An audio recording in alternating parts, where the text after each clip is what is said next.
Hi friends, எப்படி இருக்கீங்க? எல்லாம் நல்லா இருக்கீங்களா? இன்றைக்கி வந்து சனிக்கிழமை வந்து இன்றைக்கி வந்து ரம்ஜான் வேறு சொன்னாங்க. எனக்கு தெரிஞ்சவங்க எல்லாத்துக்கும் நான் வாழ்த்துக்கள் சொன்னேன். அவங்க ரொம்ப வந்து சந்தோஷப்பட்டாங்க. அப்புறம் வந்து சமயபுரம் மாரியம்மன் நாளைக்கு ஞாயிற்றுக்கிழமை அம்மாவுக்கு பூவெல்லாம் போட்டு நல்லா கும்பிடணும். இப்போ வந்து எனக்கு ஒரு கமெண்ட் வந்ததுங்க. நான் உங்ககிட்ட சொல்லலான்னு இருந்தேன். என்னோடய வீடியோ பாருங்களேன். அதாவது இப்போ போட்ட வீடியோவில் வந்து ஒருத்தவங்க வந்து கமெண்ட்டில் போட்டிருக்காங்க. இந்த மாதிரி வந்து ஒரு இடத்த வந்து விற்கணும்னு சொல்கிறாங்க. அதே மாதிரி அவங்க குடும்பத்தில் என்னமோ பிரச்சனைன்னு சொல்கிறாங்க. அந்த என்ன என் அம்மாவாக நினச்சி எனக்கு வந்து ஒரு கும்பிட்டுக்கோங்க அப்படின்னு சொன்னாங்க. என்னை வந்து அம்மாவாக நினச்சி எனக்கு ப்ரேயர் பண்ணுங்க அப்படின்னு சொன்னாங்க. நீங்கள் பாருங்கள், நான் யூடியூப்பில் நான் வந்து உங்களுக்கு போடுறேன். அந்த அந்த கமெண்ட்டில் போட்டதை நான் உங்களுக்கு போடுறேன்.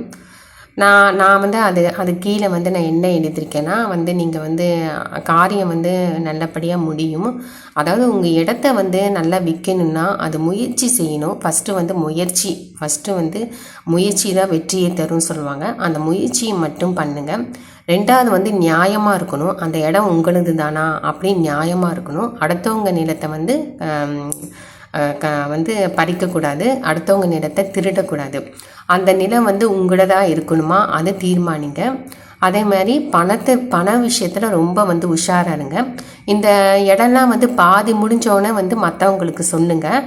ஏன்னா வந்து கண்ணு பற்றும் திஷ்டி விழுந்துடும். எனக்கே வந்து ஒரு அனுபவம் இருக்குது. நானே வந்து எனக்கே ஒரு இடம் வருதுன்னு சொல்லி நான் எல்லாத்துக்கிட்டே போய் சொல்லி அந்த இடம் அப்படியே நிற்கிது. நான் வந்து அந்த திஷ்டி பட்டுச்சா என்னன்னு தெரியல. அந்த இடம் வந்து அப்படியே நிற்கிது. வரவங்க கூட என்னமோ அவங்க வர முடியாமல் அவங்க தவிச்சிட்ருக்குறாங்க. அதுதான் திஷ்டின்னு சொல்லுவாங்க. அதனால் வந்து நீங்கள் வந்து எந்த விஷயம் இருந்தாலும் நீங்கள் வந்து யாருக்கிட்டையும் சொல்லாதீங்க, யாரையும் நம்பாதீங்க. வந்து கடவுளை மட்டும் நம்புங்க. எந்த விஷயம் இருந்தாலும் நீங்கள் வந்து கடவுள்கிட்ட மட்டும் பிரார்த்தனை மட்டும் வச்சுட்டு நீங்கள் அந்த இடத்தையோ இல்லை நீங்கள் வீடு கட்டணுமா வீடு கட்டுங்க. உங்களுக்கு வந்து குழந்த வந்தாலும் 3 மாதம் கழித்து சொல்லுங்கள். அதுவும் வந்து சொல்லாதீங்க. அதுவும் வந்து ஒருத்தவங்க என்கிட்ட சொன்னாங்க, குழந்த எனக்கு இல்லை இன்னொருத்தவங்களுக்கு சொல்லிகிட்டு இருந்தாங்க.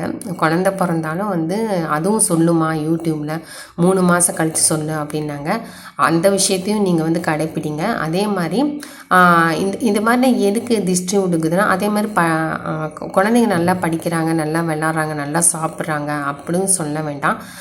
இன்னொரு விஷயம் என்னென்னா, ஒருத்தவங்கள வந்து நான் பாருங்கள், அந்த வாராகி அம்மாவையும் அந்த வெக்காளி அம்மாவையும் இன்றைக்கி வெக்காளி அம்மன் பூச்செரின்னு சொன்னாங்க. இன்றைக்கி அதனால தான் அந்த வெக்காளி அம்மாவுக்கு வேப்பிலை வச்சு கல்கண்டு வச்சு அம்மாவுக்கு பாருங்கள் எவ்வளோ அழகாக சாரீ கட்டியிருக்காங்க. இதை வந்து எங்கள் தங்கச்சி தான் எனக்கு கிஃப்ட்டு கொடுத்தது. இந்த வெக்காளி அம்மா என்னோடய ஓன் சிஸ்டர் வந்து எனக்கு கிஃப்ட்டு கொடுத்தாங்க. இந்த வெக்காளி அம்மா வந்து இன்றைக்கி பூச்செரின்னு சொன்னாங்க.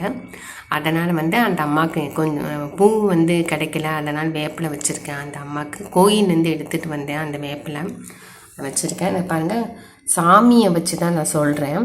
வந்து ஒருத்தவங்க வந்து நைஸாக வந்து அதாவது அந்த நேக்கெல்லாம் எனக்கு தெரியாதுங்க, நிஜமாக சொல்கிறேன். இந்த கடவுளை வச்சு நான் நேராக சொல்கிறேன். அந்த நேக்காக பேசுகிறது, அந்த நைஸாக பேசுகிறது, அந்த உண்மையை வரவழைக்கிறது, அதெல்லாம் சத்தியமாக எனக்கு தெரியாதுங்க. அந்த கடவுள் சாட்சியாக சொல்கிறேன். ஒருத்தவங்க வந்து நேக்காக பேசி உண்மையை வரவழைச்சி எனக்கு கெட்ட பேர் வாங்க வச்சுட்டாங்க. அதனால் வந்து நீங்கள் வந்து யாருக்கிட்டேயும் வந்து உஷாராக பேசுங்க. பேசும்போது ஒரு நிதானம் இருக்கணும். என்ன பேசணும் வந்து யோசித்து பேசுங்க. தடான்னு பேசிடாதீங்க. அவங்க வந்து நேக்காக வந்து நைஸாக வந்து என்கிட்ட வந்து கேட்டாங்க, இவங்க என்ன இப்படி பண்ணுறாங்க, ஏன் உன்னெல்லாம் வந்து நேரடியாகவே உன்னை பார்த்துக்க மாட்டாங்க போல இருக்கு, எட்டி கூட பார்க்க மாட்டாங்க போல இருக்கு, ஆனால் உங்ககிட்ட நேரில் வந்து இப்படி பார்த்துக்கிறமான்னு நடிக்கிறாங்க அப்படின்னு என்ன வந்து நைஸாக சொல்லி கொடுத்துட்டு என் வாயில் வந்து நான் வந்து கெட்ட பேர் எடுத்துட்டேன். கடைசியில் வந்து நான் வந்து இவங்க சொல்கிறது பார்த்துட்டு நான் கெட்ட பேர் வாங்கிக்கிட்டேன். அதனால் வந்து என்ன பண்ணால் நேக்காக எனக்கு சத்தியமாக சொல்கிறேங்க. பாருங்கள், வாராகி அம்மாவை வச்சு சொல்கிறேன், இந்த சமயபுரத்து அம்மாவை வச்சு சொல்கிறேன். எனக்கு நேக்காக பேசவும் தெரியாது, எனக்கு வந்து ஐஸ் வைக்கவும் தெரியாது, இந்த மாதிரி கவர் பண்ணவும் எனக்கு தெரியாது. என்னென்னா கடவுள்கிட்ட வந்து என்ன பேசணும், என்ன இருந்தாலும் நீங்கள் கடவுள்கிட்ட வந்து கேட்டுக்கோங்க. கடவுள்கிட்ட மட்டும் பேசுங்க. அவன் நிஜமாகவே வந்து கடவுள் வந்து கேட்பார். என்னென்னா நம்ம வந்து அவங்க அடுத்தவங்க வந்து என்ன பேசுகிறாங்க, என்ன கிரகிச்சுக்கிறாங்க, வந்து யோசித்து பேசுங்க. ஓ இதை பற்றி தான் பேச வராங்களோ, அப்போ எனக்கு கெட்ட பேர் வாங்க வைக்கிறாங்க, அப்போ நம்ம வாயிலேருந்து எதுவும் வரக்கூடாது, எல்லாருமே நல்லவங்க, எல்லாருமே நல்லவங்க, எல்லா குழந்தைங்களும் நல்லவங்க அப்படின்னு தான் நான் சொல்லணும். இப்போ வந்து எனக்கு ஒரு ஒரு பாடமாக இருக்குது. எனக்கு கடவுள் வந்து இப்போ தான் என் சமயபுரத்தமாக எனக்கு ஒரு பாடம் வந்து எனக்கு சொல்லி கொடுத்துருக்கு. அதாவது வருஷம் வருஷம் ஒரு ஒரு பாடம் எனக்கு வந்து எனக்கு சமயபுரமாக எனக்கு சொல்லி கொடுக்கும். அதாவது வருஷம் வருஷம் ஏதாவது ஒரு பிரச்சனை வரும், அது வந்து தாண்டி தான் நீ வரணும். இவங்களாம் வந்து மாட்டி விடுவாங்க, என்ன வேணால் பண்ணுவாங்க, ஆனால் அந்த பிரச்சனையை வந்து தீர்க்க வேண்டியது உன்னோட சாமர்த்தியம் அப்படின்னு சொல்லி சமயபுரமா வந்து யாருக்கு நீங்கள் விரதம் எடுக்கிறீங்களோ அந்த கடவுளே உங்களுக்கு வந்து ஒரு பாடமாக அமைச்சு கொடுக்கும். ஓகே ஃப்ரெண்ட்ஸ், இது வந்து நீங்கள் நல்லா சாமி நான் உங்களுக்காக நான் ப்ரேயர் பண்ணிக்கிறேன், உங்களுக்கு இடம் கிடைக்கணும்னு. அதே மாதிரி நீங்கள் முயற்சி செய்யுங்க, நியாயமாக இருக்கணும். நீங்கள் வந்து அந்த இடம் வந்து கண்டிப்பாக ஆயிடுச்சுன்னா நீங்கள் சமயபுரமாக்கு என்ன வேண்டுதல் வச்சுருக்கீங்களோ அது கண்டிப்பாக அந்த இடம் விற்றவொடனே நீங்கள் சமயபுரமாக்கு அந்த வேண்டுதலை போட்டுருங்க. அதுதான் என்னால் சொல்ல முடியும். அதுக்கு மேலே நீங்கள் தான் முயற்சி எடுக்கணும். ஓகே ஃப்ரெண்ட்ஸ், பிடிச்சிருந்துச்சுன்னா லைக் பண்ணுங்கள். இருங்க சாம்பிராணி போடுறேன்.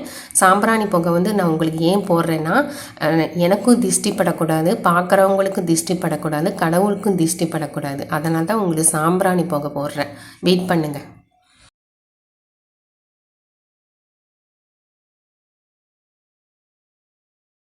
எங்கள் சொந்தக்காரங்க சிஸ்டர்ஸ்லாம் எனக்கு வந்து நல்லா பாதுகாப்பு கொடுப்பாங்க, நல்லா பார்த்துக்குவாங்க, அன்பாக பேசுவாங்க. அவங்களே சொல்லுவாங்க, நீ உன்னை தூண்டி விட்டால் தான் நீ பேசுவ, நீ பாட்டுக்கு இருப்ப, நீ பாட்டு ஏதோ சாப்பிடுவ, ஏதோ சாமி கும்பிடுவ அப்படின்னு எனக்கு சொல்லி கொடுப்பாங்க. ஓகே ஃப்ரெண்ட்ஸ், இது சாமி கும்பிட்டுக்கோங்க நல்லா.